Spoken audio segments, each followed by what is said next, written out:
excited to get into Operation Parabellum. Of course, coming with Operation Parabellum, we have 2 new defending operators and a new map villa. And let's start off with that new map villa. Jeremy, let's break it down. How would you describe villa for the people? Villa is the kind of place you'd want to go on vacation if you're in Italy. It's a beautiful, massive villa, vineyards, beautiful vistas. It's lovely. It's picturesque. It's exactly what you would think a villa in the countryside of Italy would look like. Exactly. It's just really pretty. And it's, you know, the art team did a really great job. But as per usual, with anything that's rainbow, there's a darker side to it. The family has been forging and selling art, and Alibi was there undercover a long time ago, and Rainbow's coming in to put a stop to it. As always, there's a beautiful side. This map looks gorgeous, but there is chaos and destruction and a lot of things going on this map. How does it play? The map plays really well balanced. When I went through and started designing this map, it was made to go ranked and to go pro straight away. So there was a lot of focus on navigation and flow and viability of the bomb sites. And it is one of the most competitive maps. You built it this way. You worked on this from the ground up. Yes. Where did you start when designing this map? I started with a pen and paper in 2D. I'd just go and look at the silhouette of the building and how it's going to look overall in just the world. And then I go through and start mocking out where I want to put corridors, rooms, you know, and the flow from outside to inside. And I go through and I start mocking it up bit by bit, just on paper. And then I rough in the bomb sites, think about it, do a few iterations, and I go straight through and I just start building it, and then we start playing it straight away. Right, so you start off with old school pen and paper. That's really old school, Jeremy. Yeah, I'm an old man, what do you want?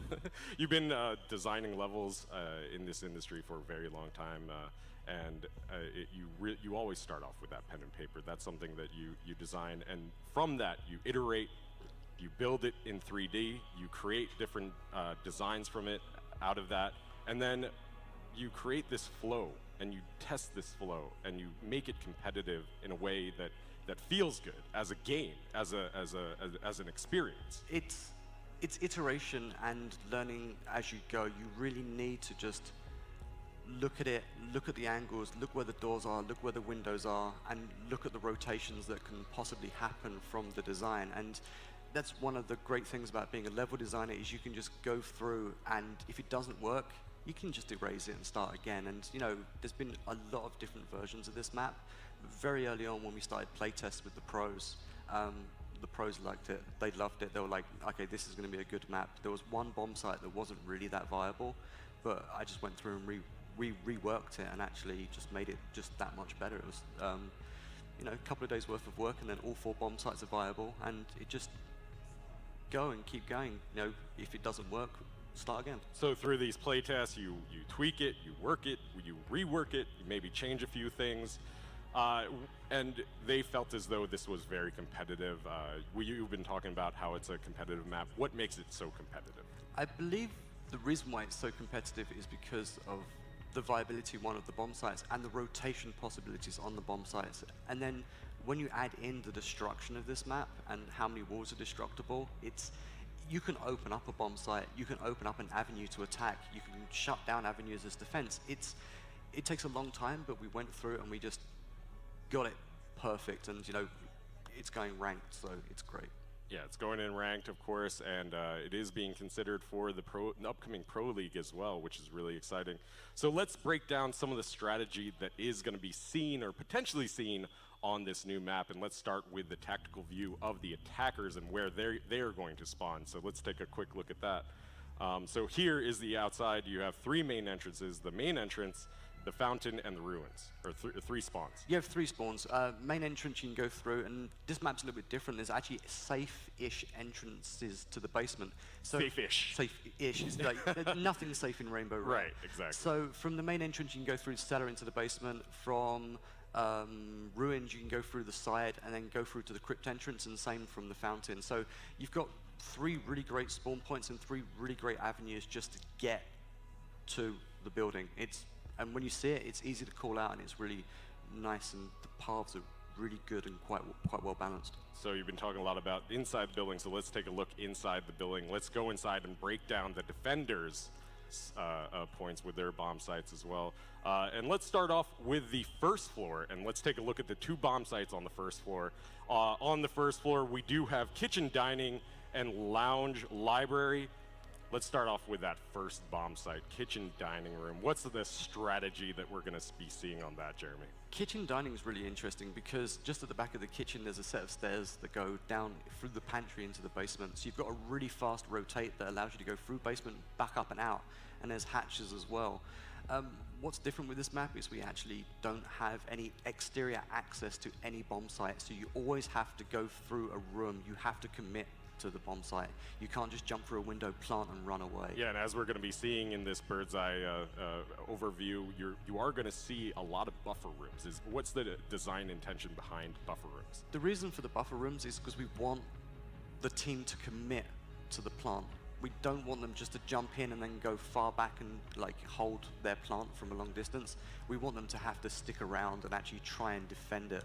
And that's the reason why we did it, just to make it way more viable and more competitive. And you know, when our earlier talks about this map, there was actually one of those entry points and became just way too easy to access the bomb site.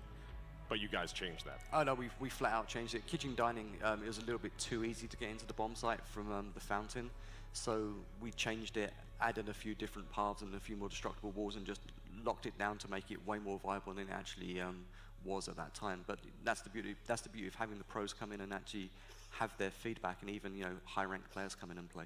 Cool. So let's stay on the first floor here and take a look at the second bomb site, which is Lounge Library. Tell us a little bit about Lounge Library, Jeremy. Lounge Library is super interesting, and as you see in that info, in the lounge there's this little nook that you think is the best place to go and hide. A little nook and cranny? Little nook and cranny. But just behind if you don't reinforce the walls behind that nook, then you're just completely open for like someone shooting through the wall. You have to remember that between the first floor and second floor, it's completely line of sight. Everything's destructible apart from the top of the stairs, so it's really easy to defend and attack a bomb site from above if you really want to. So, and that line of sight floor is really going to become crucial for defending these or even attacking these, because you can put pressure on the defenders from that site, as we've seen a lot on a map like Border that does have one of those line of sight floors. We saw that a lot this weekend, where people are pushing through that or even defending through that as well. It's one of the great things to see the strategies that come out when the maps are actually released, and same thing when this comes out on the test server on Tuesday. I'm going to be really interested, and I'll be watching how people play it, and that line of sight floor is going to be key, especially if you're attacking these bomb sites. Absolutely key. So that is a look at the first floor. Let's take a look at the second floor, and the 2 bomb sites that we have there are Aviator, Games, and Trophy Room, and Statue Room. Jeremy, let's break down this first bomb site here, which is the Aviator Room and the Games Room. The Games Room and Aviator Room is really fun. The bomb sites are actually adjacent just through a breakable wall, but there's also a rotation path through a vault where you see the hammer on the wall. Oh, that's where we see the Sledge's hammer in the beautiful case that you might have seen in the teasers or something like that. It's up on the wall. The art guys love to just put stuff in the map. There's a lot of Easter eggs I've noticed in this map. There is a number of Easter eggs. It'd be interesting to see how long it takes the community to find them all, actually. But what's really interesting is the bomb sites are adjacent to each other with a breakable wall, and there's really fast rotates, and you're in close proximity to red stairs, and you're also in close proximity to the main stairs from the main entrance. So the opportunity for rotations on all of the bomb sites is brilliant. And that's one of the main key aspects of this map, is the rotations that are going to be really crucial. It brings in a lot of strategy as well. It's going to be key for teams, is communication and how they're going to rotate on and off of the sites. Even when you're attacking, how you're going to rotate. And there's so many viable options for rotations on this map, it's kind of mind-boggling. And as we're seeing here, there's a lot of destructibility too. Yeah, with the new auto shotgun, you can just take walls out. It's like you can just open up flank paths and just destroy. Italy gets destroyed on a daily basis when we're playing it, and it's really always interesting. And again, when I start building the map, I start with all of the walls being destroyable, and then I start taking them out to balance the sites and to balance the flow. That's really interesting. And now you mentioned rotation, and let's take a look at the second bomb site on the second floor, which is trophy and statue. There's a really key part of this bomb site that I'll allow you to talk about. Yeah, this one's really interesting. It's actually my favorite bomb site. It's because the bombs are across an alcove, across the red corridor. So basically, you can fight across the alcove, which is really interesting. You're super close to the astronomy room, which allows you to get downstairs to the main red corridor again. But you can always just vault over the railing straight into the red corridor. There's also a breakable wall at the end where you can break the wall and try and control the red corridor from above. But it's a hard thing. It's a hard thing to achieve. Yeah, and we're taking a look at that alcove right now, or just a few moments ago. That becomes a really critical point of chaos and tension. But it also allows for strategy with the rotation as well. Even if you have a bomb site on the first floor, or maybe even especially if you have a bomb site on that first floor, and you're defending or attacking from that second floor, that's a quick way down to push the site. It's super fast and it's quick for anyone to get through and rotate. Obviously, in the bedroom, there's a hatch you can blow as well. But there's also the other thing is there's the skylight, and if you're feeling brave, you can try and attack the bomb site from the skylight. We saw a really good skylight play there in the last map. That was where it was bomb rushed it. Yeah, it was just absolutely amazing. incredible. So that is the first floor and the second floor broken down. Let's take a look at the basement. The basement is really crucial for many different reasons, especially because there's no bomb site there. But it comes into play. It really becomes a crucial point. Why is it so important? It's really important because it's key for the rotations, because you've got the main stairs, the pantry stairs, the red stairs. This is where you're going to rotate through all of the time. That's also where you're going to enter from, because if you come through the crypt tunnel or you come through the cellar tunnel, you're coming through to those massive wine barrels that you're seeing on screen now, and you're entering through the barrels. And as soon as you blow that, you're giving away your position. But you can also just come through the garage, which you're not going to make any noise. It's just a door there. But what's really fun is you see the hatches in the ceiling, and you see all of the stairways and all the ways to go. So when you're defending kitchen dining, you're gonna rotate through this. When maybe if you're up in statue trophy, you need a quick rotate, you might end up coming back through and up around, and it allows for really good flanking paths. So it's a really viable way for the attackers to push in, meaning that the defenders may have to have one roamer down in the basement, or even really just keep an eye on that, especially if they're on that first floor and they don't want to get pressured too early from the basement. That's going to be pretty key. The map is roamer friendly, that's for sure. Roamer friendly map. But it's tense. It's tense. Right? I know the map like the back of my hand. I've been building it for 8-9 months now, and I'm surprised by the different ways that I get killed almost on a daily basis in this map. Just different ways of getting killed, a lot of angles, a lot of destructibility. That is a really amazing map, and I cannot wait for players to get their hands on this map. And you'll be able to play Villa for the very first time on the test servers starting May 22nd, which is Tuesday. Yeah, it's Tuesday. It's so short. So close. Yeah. I'm super excited. Fans here are really excited. I'm glad the fans like it. It's going to be so much fun. They're finally going to be able to play your baby Villa. It's released into the wild. Now I get nervous because I don't know, the Rainbow community is great and it's very polarizing. They're either going to love it or hate it. I always say it's like Marmite, you love or hate it. And I'm hoping the community really likes it because I had a lot of fun. The production team had a lot of fun building this. Hats off to the entire production team in Montreal because I think we pulled off a really great competitive map. Awesome. Well, that is a look at Villa, but that is not everything that is coming in Operation Parabellum, of course.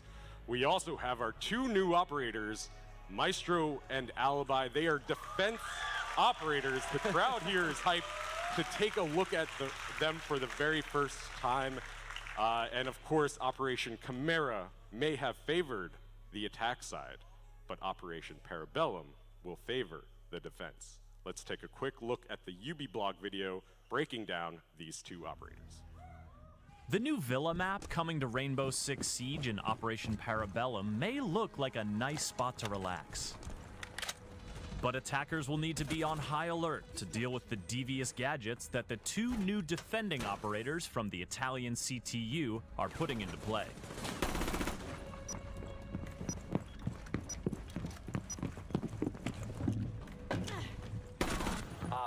One of the most important skills in Siege is spotting your enemies before they spot you.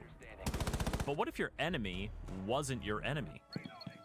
Say hello to Alibi, and Alibi, and Alibi, and Alibi.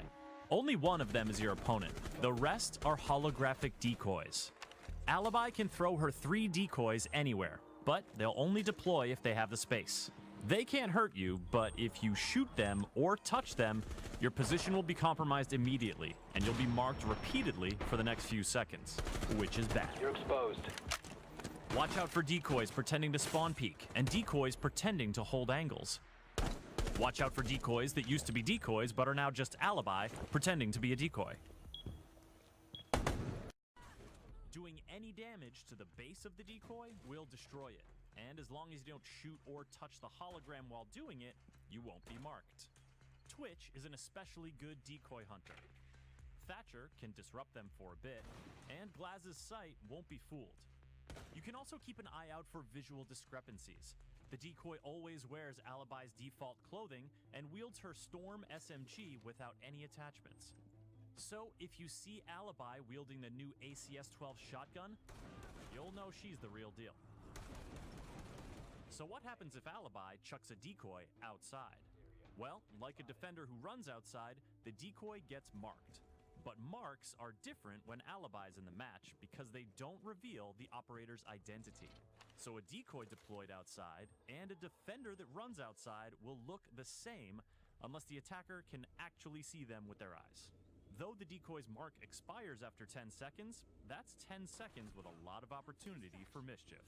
And mischief just might be Alibi's most effective weapon. By making you doubt your own eyesight and second-guess your own reflexes, Alibi gets in your head, and that's not where you want a defender to be. 5 seconds remaining. Now, we all know how powerful cameras are in Siege. But the second new defender, Maestro, is equipped with cameras that are a new kind of powerful. Behold the Evil Eye. It's bulletproof. It can see through smoke. It shoots a frickin' laser beam. Maestro can plant his evil eyes on floors or walls just like Jaeger does with his ADS. And once installed, they're hard to get rid of. Bullets or melee hits won't work. You'll need to use explosives, or destroy the surface it's planted on, or call in your old pal Sledge for a quick demo job. Thatcher and Twitch can disable them temporarily, but as long as the shutter is closed, Evil Eyes are free to be used as cameras by anyone on the defending team. They can mark targets and they can see through smoke, so you'd better be sure there isn't one watching when you rappel in through a courtyard roof opening and try to plant the diffuser. But the Evil Eye doesn't just spectate. When Maestro is using one and aims down sights, the shutter will slide open to expose a laser. Once the shutter is completely open, Maestro can fire the laser to destroy drones, blow up breach charges, and damage attacking operators. A single shot may not do a lot of damage, but you can fire in rapid succession, and this can be very dangerous for an attacker with low health. Deploy in a good spot, and you can quickly land a bunch of shots before your enemy zeroes in on you, or you overheat the laser. When the shutter is open, the Evil Eye is vulnerable to gunfire and melee attacks. And remember that the laser won't interrupt a diffuser plan. It's up to Maestro and his LMG or ACS-12 shotgun to clear the room. If you seek dastardly new gadget strategies, prepare for Operation Parabellum. And to keep up with the latest in Rainbow Six Siege, visit us at news.ubisoft.com and subscribe to the Ubisoft YouTube channel. Stop standing.